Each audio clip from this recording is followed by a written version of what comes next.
مساجد میں نکاح کا رواج بہت بڑھ گیا الحمدللہ. پنجاب میں بھی ہے مگر تھوڑا کم ہے. دیکھو مسجد کیسی پیاری جگہ ہے, نماز کی جگہ ہے, مقدس جگہ ہے, وہاں کتنا سادگی سے نکاح ہو جاتا ہے, کتنی برکتیں ہیں. تو اس کو رواج دینا چاہیے مساجد میں نکاح کو. یا رب صل وسلم دائما ابدا علی حبیبی. بار بار اس پر بات ہوتی رہتی ہے, نکاح کو آسان بناؤ, آسان بناؤ, آسان بناؤ, ٹینشن فری بناؤ نکاح کو. زنا کو مشکل ہونا چاہیے, نکاح کو آسان. تو اس نکاح کو آسان کیسے کیا جائے گا؟ جہیز ختم کرو. اللہ نے بیان کیا کہ مرد کو بھی ہم نے زوجہ پہ کیا بنایا ہے؟ حاکم بنایا. عورت ماتحت ہے. تو اب کیوں حاکم بنایا؟ اس کی دو وجہ اللہ نے بیان کی ہیں. ایک بما فضل اللہ بعضهم علی بعض, اللہ نے بعض کو بعض پر ویسے ہی فضیلت دی ہے. کچھ صلاحیتیں اللہ نے مرد کو عورت سے زیادہ دی ہیں, اس بیس پر وہ گاڈ گفٹڈ ہیں. وہ کیا ہیں؟ وہ خدا کی طرف سے. دوسری وجہ جو اصل میں فوکس کر رہا ہوں, بما انفقوا من اموالہم, اللہ فرماتے ہیں وجہ اس کی ہے کہ مرد عورت پہ مال, بولو نا بھائی, خرچ کرے گا. یہ اسلام میں سسٹم 100% غلط ہے کہ عورت بھی کمائے اور مرد بھی کمائے, اور مرد عورت کی کمائی کھائے, عورت اپنی کمائی خود, مرد ذمہ داری نہ اٹھائے. یہ اسلام نہیں ہے. میں کہتا ہوں پورے گورے بن جاؤ یا پورے مسلمان بن جاؤ, یہ بیچ میں کیوں لٹکے ہوئے ہو؟ خواتین کہتی ہیں ہم جاب کریں گے, ہم یہ کریں گے, ہم جاب ایکچولی آج کل گزارا نہیں ہوتا, یہ ہو. پھر بھائی جاب جب کر رہے ہو تو یہ کہاں سے لیا تم نے کلچر؟ انگریزوں سے.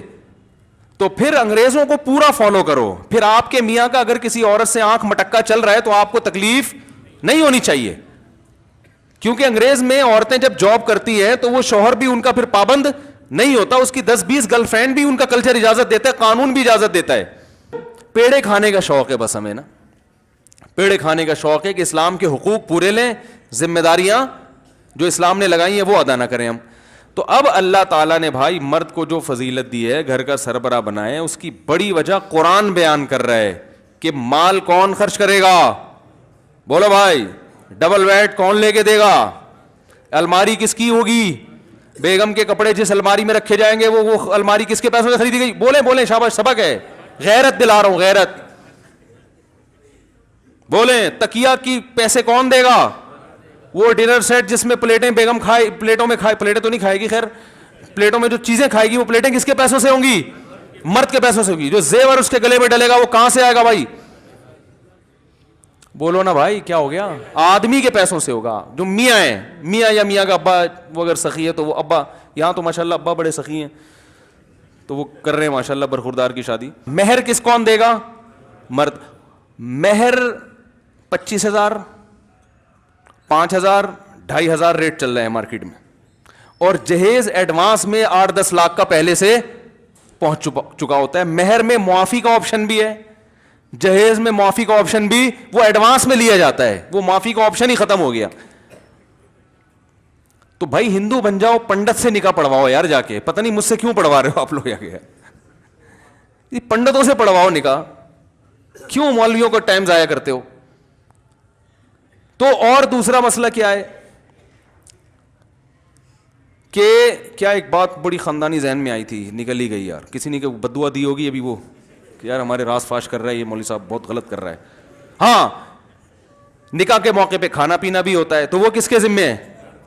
بارات کا تو لفظ ہی اسلام میں نہیں ہے. ڈکشنری میں, عربی ڈکشنری میں بارات کا لفظ کیونکہ ایک چیز ہی نہیں ہے تو وہ ڈکشنری میں آئی نہیں, عربوں کے کوئی تھا ہی نہیں نا. یہ عربی تو بڑی فصیح زبان ہے, ہر چیز کا لفظ ہوتا ہے, ہر چیز کے لیے الفاظ موجود ہیں, ایک ایک چیز کے 10-10 الفاظ ہیں, لیکن بارات کا لفظ عربی میں ہے ہی نہیں. نہ بارات کا کھانے کا لفظ ہے, ولیمہ ہے, ولیمہ یہ کون کرتا ہے بھائی؟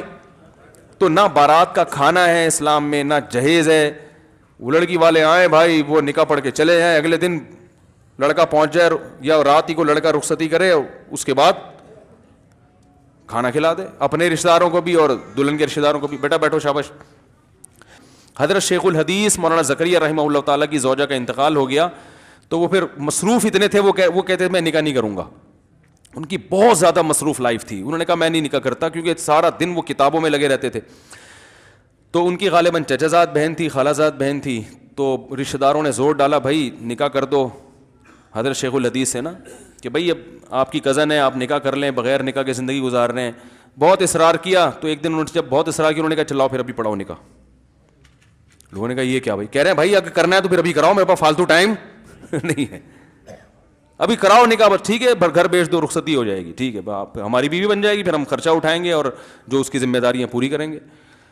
تو لوگ ایسے مانتے نہیں ہیں, لوگوں کہتے ہیں یہ کون سا ہو رہا ہے نکاح. تو کہتے ہیں بھائی یہ میرے پاس اتنے بکھیڑوں کا ٹائم, آج کل اصل میں فالتو ٹائم بہت زیادہ ہے.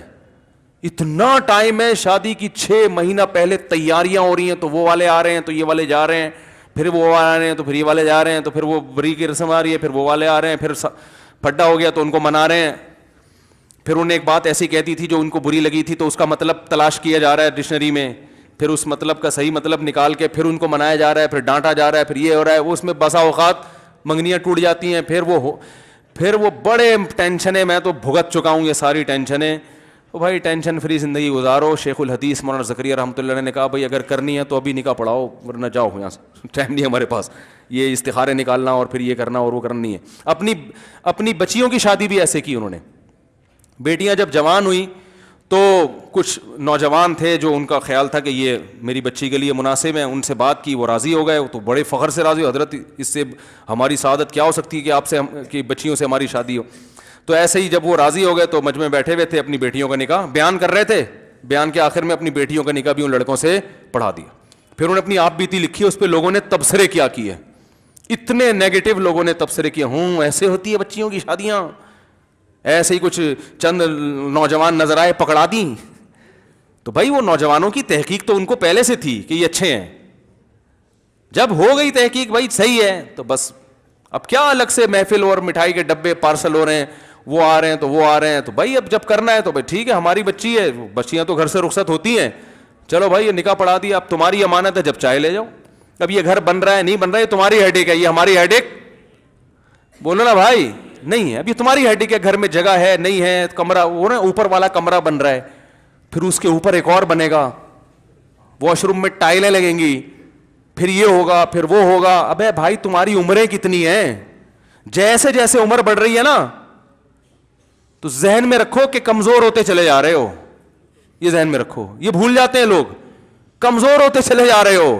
اور جتنی عمر زیادہ ہوگی اولاد اتنی دیر سے پیدا ہوگی. دیر سے پیدا ہونے کا مطلب آپ دادا بننے سے پہلے فوت ہو چکے ہوں گے. یہ سب چیزیں لوگ سوچ نہیں رہے ہوتے. نہ بچیوں کی شادیاں دیکھنی نصیب ہوں گی, نہ بیٹوں کی شادیاں اور بڑھاپے میں دیکھو گے ابا کو ٹی بی ہے, مرنے والے ہیں, شوگر بہت ہائی رہتا ہے, جلدی سے شادی کراؤ تاکہ بچی کی خوشی زندگی میں دیکھ لیں. یہ ہو رہا ہے کہ نہیں ہو رہا؟ اور بھائی ایسی عمر میں شادی کیوں کی تھی کہ آپ نے ٹی بی کے تک پہنچے اور بچیوں کو بیٹوں کی شادیوں کی خوشیاں دیکھ رہے ہو؟ اصل خوشیاں تو جب ہی شروع ہوتی ہیں جب بیٹے جوان ہوتے ہیں. اس خوشی کے لیے جوان ہونا ضروری ہے.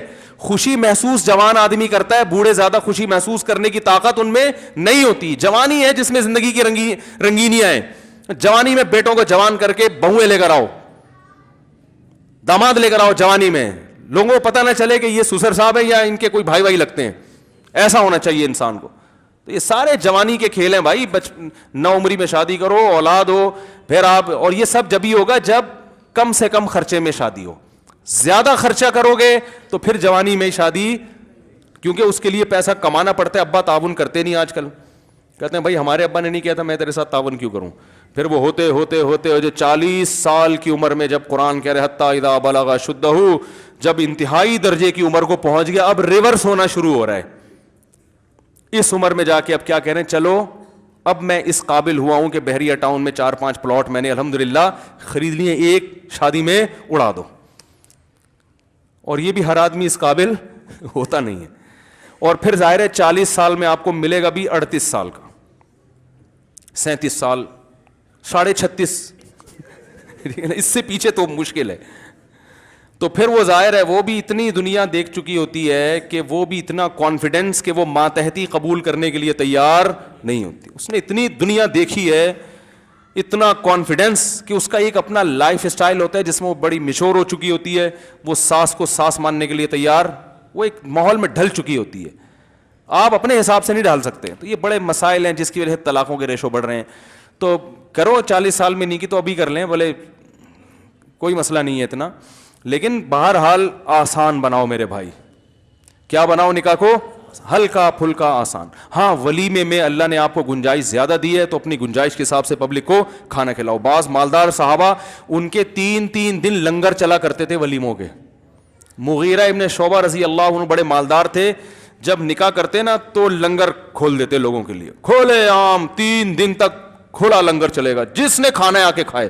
بڑا دسترخوان لگاتے تھے. تو یہ جو کہتے ہیں نا ولیمہ سادہ ہونا چاہیے, یہ تو ٹھیک ہے کہ یہ دھوم دھڑکا نہیں ہونا چاہیے, لیکن ولیمے میں اللہ نے اگر جتنی گنجائش دی ہے تو اس حساب سے کھانا کھلانا یہ کوئی برا عمل نہیں ہے. ہر آدمی کا اسراف الگ ڈیفینیشن ہے. اسراف کی ڈیفینیشن یہ کہ اپنی چادر سے زیادہ پاؤں نہ پھیلاؤ. تو ہاں اگر چادر ہے تو جتنی چادر ہے اس حساب سے پاؤں پھیلاؤ, تو وہ کر سکتے ہیں. اللہ تعالیٰ عمل کی توفیق عطا فرمائے. لاؤ بھائی جلدی سے نکاح فارم لکھ رہا ہوں. اچھا بھائی,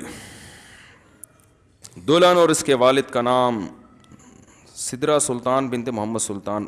دلہن کے وکیل کون ہیں؟ آپ ہیں. اچھا ماشاء اللہ. جناب آپ نے مجھے اجازت دی ہے کہ میں سدرہ سلطان بنت محمد سلطان کا نکاح محمد زہیر, بھائی یہ ہونے دو,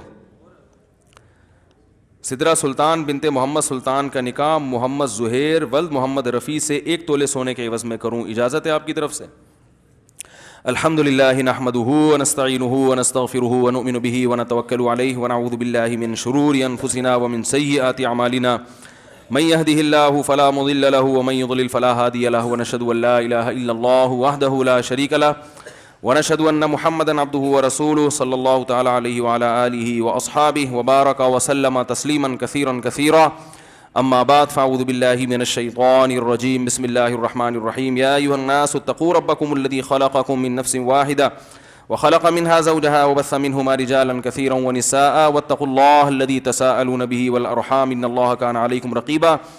وقال تعالى يا ايها الذين امنوا اتقوا الله وقولوا قولا سديدا يصلح لكم اعمالكم ويغفر لكم ذنوبكم ومن يطع الله ورسوله فقد فاز فوزا عظيما. وقال النبي صلى الله عليه وسلم النكاح من سنتي وقال فمن رغب عن سنتي فليس مني. وقال النبي صلى الله عليه وسلم تزوجوا الودود الولود فإني مباهي بكم الأمم.